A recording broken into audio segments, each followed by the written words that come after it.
Si comes tienes que lavar tu plato, Firulais. Anda, enjuágalo bien. No me gruñas. A ver, con la esponja eso. Y enjuaga bien que luego deja todo jabonoso. Eso así, muy bien, aunque de malas. Welcome to the motherfucking we're covering today's top boxing news. Okay, we'll start with this. A closer look at the upcoming Skye Nicolson versus Mariah Turner fight set to go down at the very end of this month, at the end of the world down there in the land down under. In Australia, Skye's neck of the woods. Mariah's as well, and that's why I think they chose her for this voluntary title defense, because Mariah's from down there. She's a local girl who's boxed on a good number of shows down there already. They wanted someone familiar for Skye Nicolson to make her return home. Skye Nicolson, who sports a professional record of 15 wins with 1 loss and no draws, 3 knockouts, having never been knocked out in 16 professional fights. The WBC interim champion at Super Bantam. It's 122 pounds. It's where Ellie Scottney currently reigns as that division's undisputed champion. The hope for Skye Nicolson is that if she makes it past Mariah Turner, she can then make it to an Ellie Scottney fight. Yeah, we'll see about that. Though momentarily, before this month is out, she's got to deal with Mariah Turner, who sports professional record 12 wins with 1 loss and no draws, 6 recorded knockouts, having never been knocked out in 13 professional bouts currently. On a 7-fight winning streak after having dropped a decision to Ellie Boutel in June of 2024. 2 years later, 2 years and 7 fights, she's back in the winner's bracket and on a hot streak. Last in action in November of last year opposite the ring of then unbeaten Steffi Lee Cutting, who Mariah decisioned over 10 rounds. In the previous year, where she was quite active, having fought 5 times, 2 times in April, again in June, again in July, then once more in November. So, needless to say, Mariah doesn't have any ring rust that she needs to shake off in what is a big step up in competition for her. Skye doesn't have any ring rust she needs to shake off either. She was last in action in December of last year opposite the ring former Mexican champion Yuli Hang Luna, who she beat quite easily over 10 rounds. Currently on a 3-fight winning streak after having dropped a decision and losing her featherweight title to America's own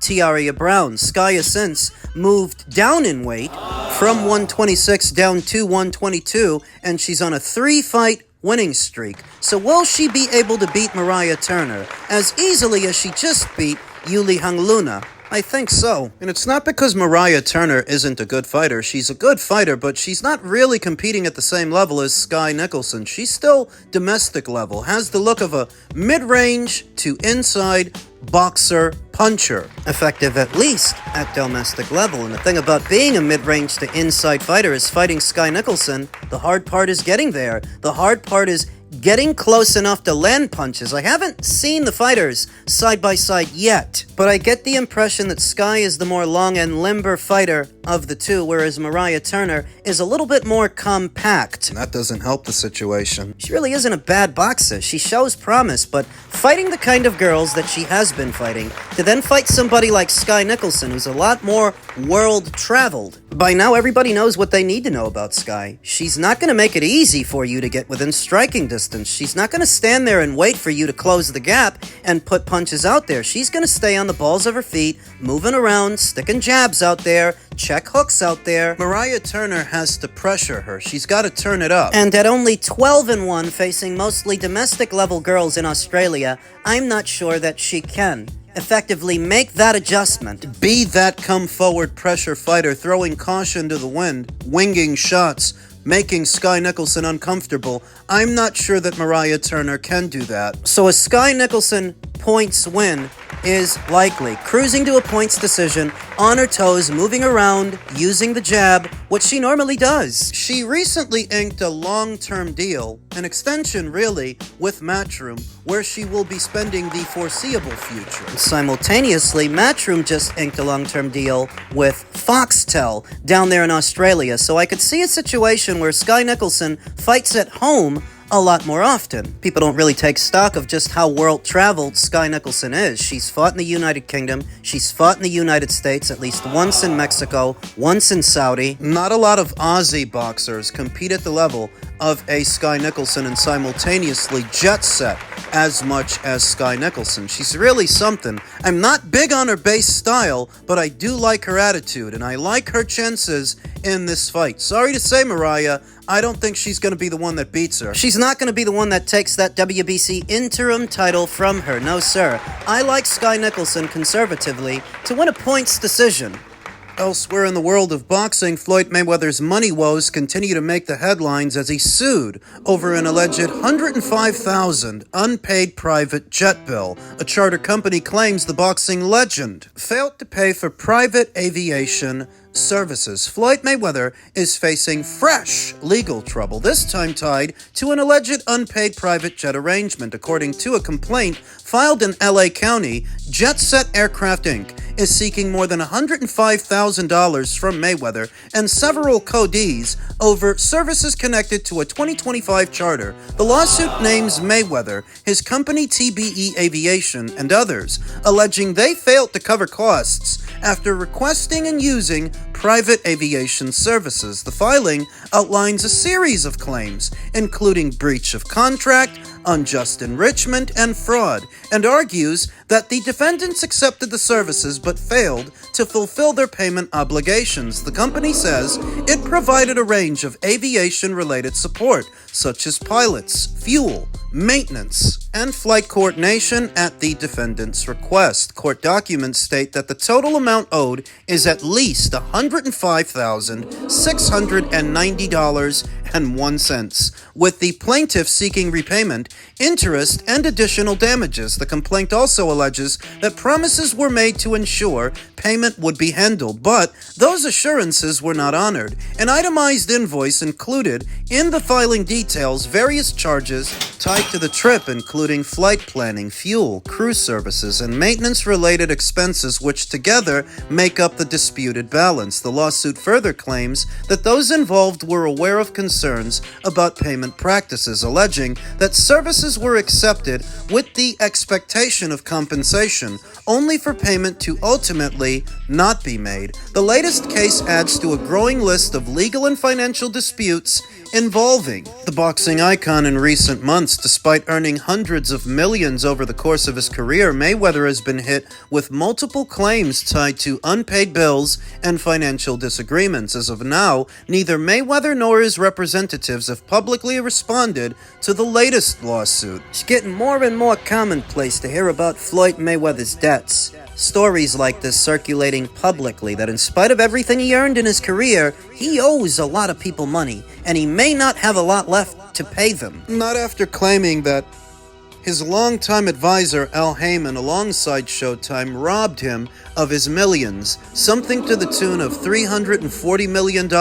We've yet to hear any new news, any updates on that story. The only updates we're getting is how Floyd Mayweather owes a lot of people a lot of money for unpaid jet services and what is reported to be a $7.3 million IRS tax lien, among other things. I mean, this guy's in the hole with everybody. I think he owes me $5. Floyd Mayweather is facing yet another financial issue after the IRS filed a $7.3 million tax lien against the retired boxing champion in Las Vegas. He's not retired anymore. Can't afford to be. According to Business Insider, the lien covers unpaid federal taxes tied to 2018 and 2023. The filing states the balance remained unpaid as of March 26th and gives the government the ability to pursue Mayweather's assets until the debt is resolved. An attorney for Mayweather declined to comment. The new tax bill arrives at a busy moment for Floyd Mayweather, who has been preparing for a return to the ring. The former champion is scheduled to face Mike Tyson in an exhibition bout this spring, while a professional rematch with Manny Pacquiao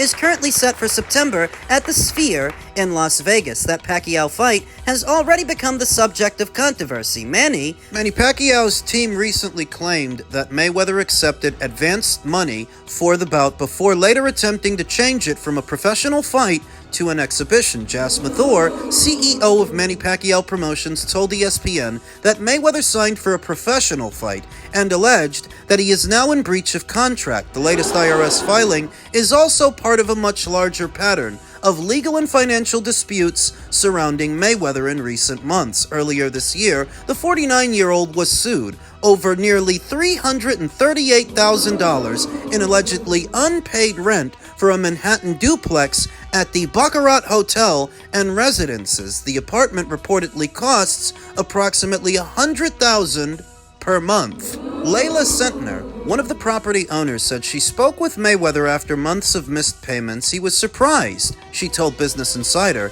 he had no idea he was that far behind. Mayweather is also facing separate lawsuits from two Miami jewelers. AJ's Jewelry alleges that the boxer left with jewelry, watches, and gold chains worth roughly $1.6 million, but only paid $300,000. Another jeweler, Leonard Suleymanov, sued Mayweather and associate Jonah Rechnitz over an alleged unpaid settlement tied to nearly $3.9 million in jewelry. At the same time, Mayweather has been filing lawsuits of his own. In February, he sued Showtime Networks and former executive Stefan Espinoza, seeking more than $340 million over what he claims were misappropriated funds. Connected to his fights, he also recently sued a Las Vegas supercar dealership alleging he was misled into paying $1.2 million for a rare 2018 MAYPAC Landaulet. Tax issues are not new for Mayweather. In 2023, a federal tax judge ordered him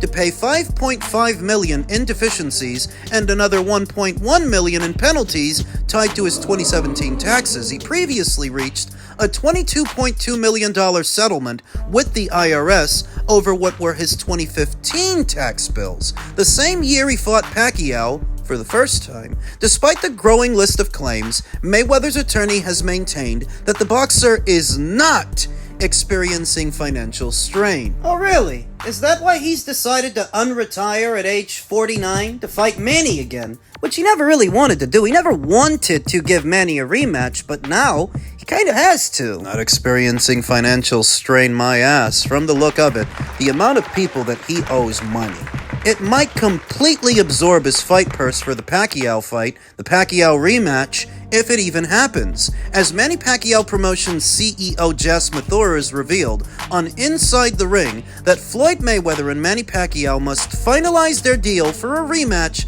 by the end of the business day on April 14th. Ladies and germs, that's tomorrow. Wait a minute, didn't Jas Mathura say that Floyd Mayweather has already borrowed money against his fight purse? How could he have done that if the deal wasn't finalized yet? Well, the deal's not finalized because of the waves that he's making. He wants to double back and make it an exhibition where he originally signed on for a real fight, and that's the obstacle they have to overcome. It's looking more and more like Floyd Mayweather needs this rematch more than Manny, even though Manny's the one that lost the first one. Floyd needs this more because Floyd needs the money to pay off all these people, these jewelers, the real estate guys, the airline people, and of course, the tax man, the IRS. Say Floyd Mayweather's fight purse for the Pacquiao rematch is something to the tune of $20 million, 20 or 30. The amount of money that he owes all these people would eat up a sizable portion of that purse, and whatever remains would not be enough to keep Floyd Mayweather afloat for very long, because after all these years, he's still shown no ability to manage his own finances, and the man is almost 50 years old. I don't think he's all of a sudden gonna figure it out now. The fact of the matter is, Floyd is just another athlete who let a lot of people do the thinking for him, and now the chickens have come home to roost. Some may shudder to think that Floyd Mayweather, after all he's earned from boxing, may end up just another broken down boxer in the gutter. How is that possible? A fool and his money are easily parted. From the look of it, Floyd might actually have to keep fighting beyond the Manny Pacquiao rematch. Because even if the purse for that fight covers everybody that he owes, the overhead of his lavish lifestyle and his spending habits would still require him to bring in millions on a regular basis. He should have never had to work another day in his life after just the Pacquiao fight and the Conor McGregor fight. Those fight purses alone should have had him set for life. It's not even counting all the other stuff, all the other fights. Men's cruiserweight news. Dana White's Zuffa Boxing snaps up British former world champion Chris Billam-Smith In a story that somewhat took me by surprise, A revelation. former WBO Cruiserweight champion Chris Billam-Smith is signed to Zuffa Boxing. The Brit snatched the burgundy and gold strap from Lawrence Okolie in May of 2023 and went on to defend it 2 times against Matthias Masternak and Richard Riakporhe, who was in action this weekend and looked the part. He was eventually dethroned in November of 2024 by Gilberto Zurdo Ramirez in a WBA and WBO unification clash in Riyadh, Saudi Arabia. Billam-Smith returned to his winning ways in April of last year, beating Brendan Glenton via UD on the Chris Eubank Jr. vs. Conor Benn undercard. His deal with promoter Boxer expired at the end of last year, allowing him to cross over to Dana White's upstart promotion and return to Skye Sports screens. "I'm really excited by this opportunity to work with Zuffa and Skye," said CBS. "When 2 powerhouses in the world of entertainment come together like this, you know it will be a success, and you want to be a part of that." Chris is turning out to be a more shrewd businessman than I thought he was, because this is actually a good move for him. "This move is about proving that I am the best in the world. I can't wait to get back into the ring, headlining shows live on Sky Sports. Barring a potential tune-up, Billam-Smith's next fight will more than likely come against Jai Opetaia. The Aussie picked up the inaugural Zuffa Boxing Cruiserweight title against Brendan Glenton, a common opponent between them back in March, while simultaneously dropping his IBF strap. The IBF initially approved Opetaia vs. Glenton for their version of the Cruiserweight title on the premise that the Zuffa belt would be presented as a trophy or token of recognition, not an actual title. However, the major sanctioning body removed their recognition after the belt was introduced as a Cruiserweight world title. At the pre-fight press conference, Opetaia was therefore stripped, and the European title fight between Vidal Riley and Matthias Masternak was then upgraded to an IBF eliminator for the vacant number 2 spot. Riley won the bout via UD earlier this month, putting him in line to box number 3 ranked Billam-Smith for the vacant world title, with the number 1 spot unrated. Given Zuffa's stance on sanctioning bodies and its particularly acrimonious relationship with the IBF, it seems unlikely it would put one of its biggest assets in a fight for the IBF title. That being said, Zuffa recently signed IBF super lightweight champion Richardson Hitchens, who's supposed to be fighting his mandatory challenger Lindolfo Delgado, per the IBF's order. Though where Hitchens' situation is different from Jai's, is Hitchens ain't gonna be boxing for no inaugural Zuffa super lightweight title because there ain't one. The same could theoretically apply to Chris Billam-Smith. If he were to fight Vidal Riley on the Zuffa side of things for the newly vacated IBF title, the IBF would not have the excuse to strip him that they just used for Jai, because Jai's got the Zuffa belt. So Chris could still theoretically fight for the red and gold title and keep it, but do you get the impression that he just signed a multi-fight deal with Zuffa because that's what he wants? We all saw what the headlines were. Pretty sure Chris did too. Maybe fighting for the IBF title isn't his aim, and it's an interesting signing because Chris is a fighter who actually yields some marquee value. He actually draws pretty well in his native Bournemouth. And on the cusp of fighting for an alphabet title, I think it would have took something substantial to bring somebody like Chris over to Zuffa, because he doesn't really need them. And the chance to be back on Sky Sports. Seems like a square deal, but there are caveats, at least one. You go over to Zuffa, you're within striking distance of Jai Opetaia. It's a fight that eventually they're going to want to make. And that is not a fight that I think Chris can win. Still, for a guy who's already been champion and looking to extend his boxing career, this isn't a bad move. Yeah, I've seen worse.